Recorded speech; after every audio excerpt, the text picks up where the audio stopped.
اور نظریات کے لیے جدوجہد کی اور شہید ہوئے۔ میں چیئرمین بلاول بھٹو زرداری صاحب کے انتہائی مشکور ہوں کہ انہوں نے اے پی ڈی ایم کی مہمان نوازی کی۔ میں سب سے پہلے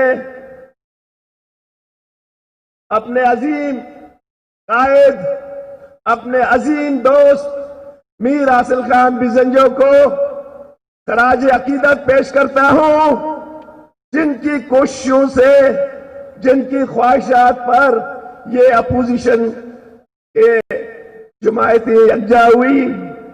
دوستو، میر حاصل خان کی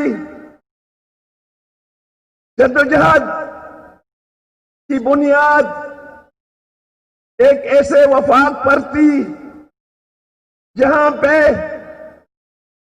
پارلیمنٹ کی بالادستی ہو، انسان کی سربلندی ہو، قوموں کی اور طبقات کی برابری ہو، ان کی استحصال نہ ہو، عدلیہ اور میڈیا آزاد ہو۔ لیکن بدقسمتی سے اس ملک میں 72 سالوں سے ایک سیکورٹی اسٹیٹ کا ایک ویژن ہے جو اس ملک کے بنیادی حقوق کو ماننے سے انکاری ہے۔ ہم کہتے ہیں کہ یہ ملک ایک کثیر القومی ریاست ہے، یہاں پنجابی، سندھی، پختون، بلوچ، سرائکی اپنی تاریخی سرزمین پر رہ رہے ہیں، ان کی حیثیت کو مانو، لیکن وہ اس سے انکاری ہے، وہ پارلیمنٹ کی بالادستی سے انکاری ہے، وہ طاقت کا سرچشمہ بندوق کو سمجھتا ہے عوام کی وجہ سے۔ اس نے پارلیمنٹ کو رمبر اسٹیمپ بنایا ہے، میڈیا اور عدلیہ مقید بنا کے رکھ دیے ہیں۔ جب اس مائنڈ سیٹ کو کہو گے کہ بھائی ریاست اس طرح نہیں چلتے، بلوچستان میں اب تک 5 آپریشن آپ کر چکے ہیں، وزیرستان میں آپ کیا کر رہے ہیں، پختونخوا صوبے میں آپ نے کیا کیا؟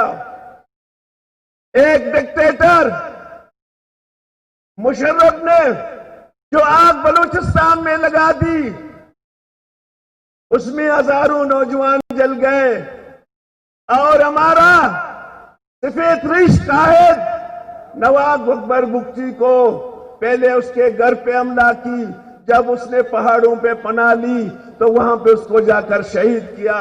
شیم!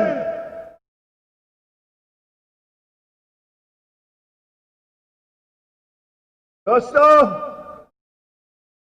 جیسے میرے دوست نے کہا، لاپتہ افراد بلوچستان اور کے پی اور سندھ اور پنجاب میں ایک انسانی مسئلہ بن گیا ہے۔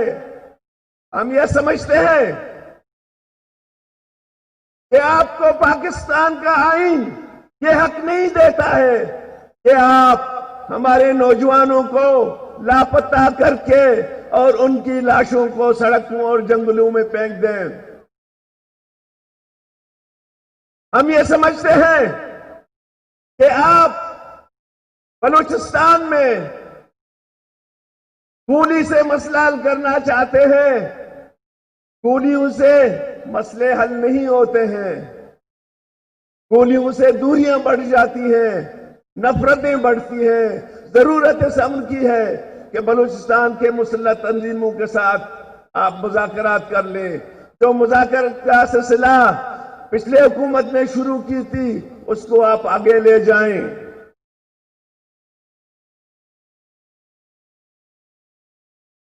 میں اپنے قائدین کے حوالے سے ان کی خدمت میں عرض کرنا چاہتا ہوں کہ پنجاب حکومت نے پچھلے پنجاب حکومت میں میاں شہباز شریف اور نواز شریف نے تمام پنجاب کی یونیورسٹیوں میں بلوچستان کے لڑکوں کے لیے کوٹا رکھے تھے اور ان کے اخراجات پنجاب حکومت دے رہا تھا، لیکن موجودہ سلیکٹ حکومت نے تمام بلوچستان کے نوجوانوں کو یونیورسٹیوں سے نکالا۔ یہ باعث شرم ہے کہ آپ ہمارے بچوں کو یونیورسٹی سے نکالیں، اور ہم یہ سمجھتے ہیں کہ جو لانگ مارچ کر رہے ہیں ملتان سے شروع ہو کے تاحال ان کی لانگ مارچ جاری ہے۔ اگر حکومت نے اپنی یہ فیصلہ تبدیل نہیں کی تو اس لانگ مارچ کو مزید تقویت دیں گے۔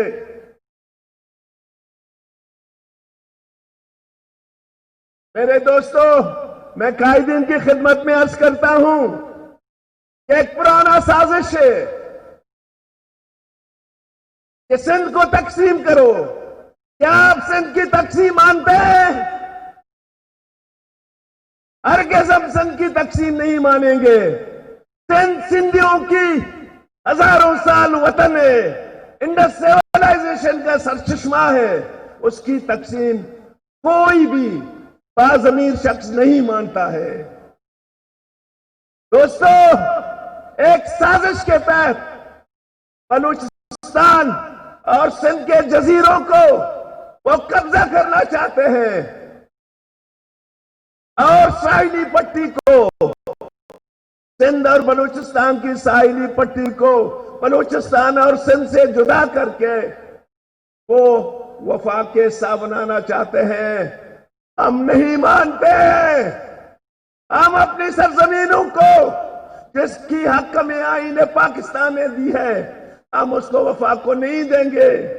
یہ خواہش اس سے پہلے جابروں کا تھا، مشرف کا تھا، مشرف سے پہلے دوسروں کا تھا، ضیاء الحق کا، لیکن ہم نے اس کو نہیں مانا کہ جو 2 نمبر کی آرڈیننس آپ جاری کر رہے ہیں واپس لے لو اس کو۔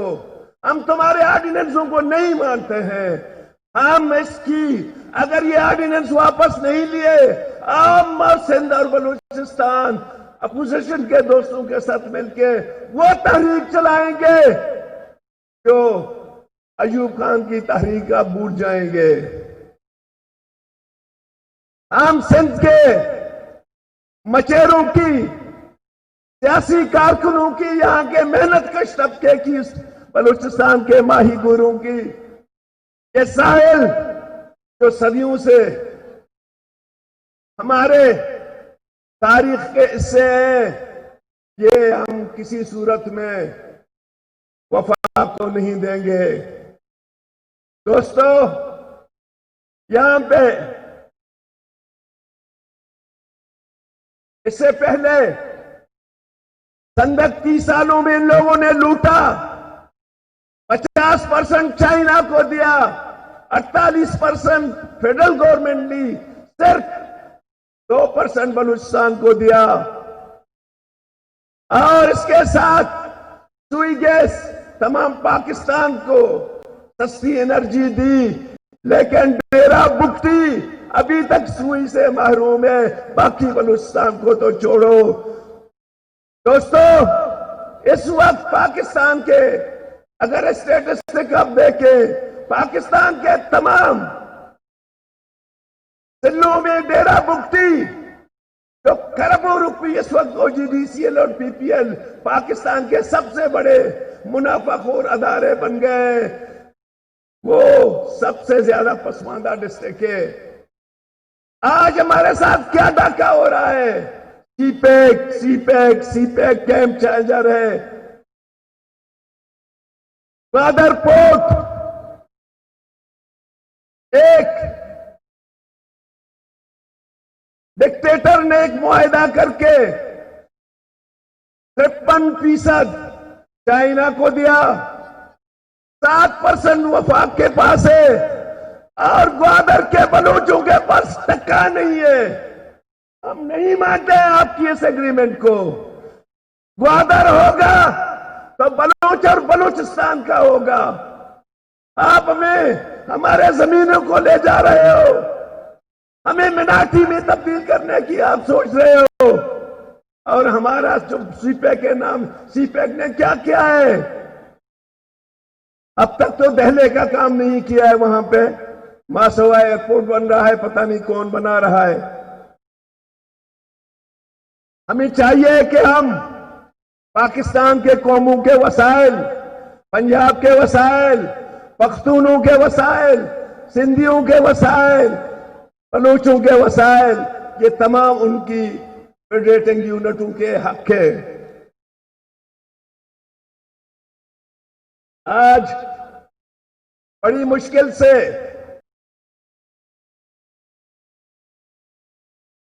پریزیڈنٹ زرداری صاحب اور میاں نواز شریف کی رہنمائی میں ہمارے لیڈر رضا ربانی صاحب کی زیر قیادت 18ویں ترمیم بنائی گئی، اور اس پہ ان کی نظریں لگی ہوئی ہیں۔ میں پی ڈی ایم کے قائدین سے درخواست کرتا ہوں کہ 1 یونٹ کو ایک بہت لمبی جدوجہد کے بعد ملک میں توڑا ختم کیا گیا، اسی طرح 18ویں ترمیم بھی یہاں کے جمہوری قوتوں کی جدوجہد کی بنیادوں پہ آیا ہے۔ پاکستان پیپلز پارٹی اور مسلم لیگ نے NFC کر کے ہمیں کچھ زیادہ ہی فنڈ دیا ہے۔ اب فیڈرل گورنمنٹ کہتے ہیں کہ میں خسارے میں ہوں۔ آپ کب پروفٹ پہ جاؤ گے؟ 72 سالوں میں ہمیں ذلیل کیا ہے، ہمارے بچے پانی کے لیے ترس رہے، تعلیم کے لیے ترس رہے، اور کوئی سہولت نہیں ہے۔ آپ خسارے میں ہیں۔ خسارے میں تو ہم ہیں جو ہم اپنی ہر چیز کھو چکے ہیں۔ جاؤ لیاری کو دیکھو، جاؤ منیر کو دیکھو، جاؤ دوسرے علاقوں کو دیکھو۔ تو میری گزارش ہے قائدین سے کہ آپ ان چیزوں پہ زور دیں۔ آج ہم آئسولیشن میں گئے ہیں، ہم نے اپنے تمام دوستوں کو ناراض کیا ہے۔ میں گزارش کرتا ہوں کہ جب تک یہ مائنڈ سیٹ افغان سے، ایران سے، بھارت سے برادرانہ تعلقات قائم نہیں کرے گا، ہم صحیح معنوں میں اپنے معاشی استحکام اپنے ملک کو اور اپنے عوام کو نہیں دلا سکتے ہیں۔ ہماری مطالبہ ہے کہ یہ جنگی فلسفی کو چھوڑ دو اور انسانیت کی ترقی کی فلسفی کو اپناؤ۔ آج اسٹیل ملز PIA خسارے میں جا رہے ہیں، اور ان کی محنت کش وہاں پہ مزدوروں کو آپ نکال رہے ہو، یہ باعث شرم ہے۔ آخر میں زورآوروں سے یہی کہتا ہوں کہ بدلنا ہے تو رندوں سے کہو اپنا چلن بدلے، بدلنا ہے تو رندوں سے کہو اپنا چلن بدلے، فقط ساقی بدلنے سے میخانے نہ بدلیں گے۔ شکریہ۔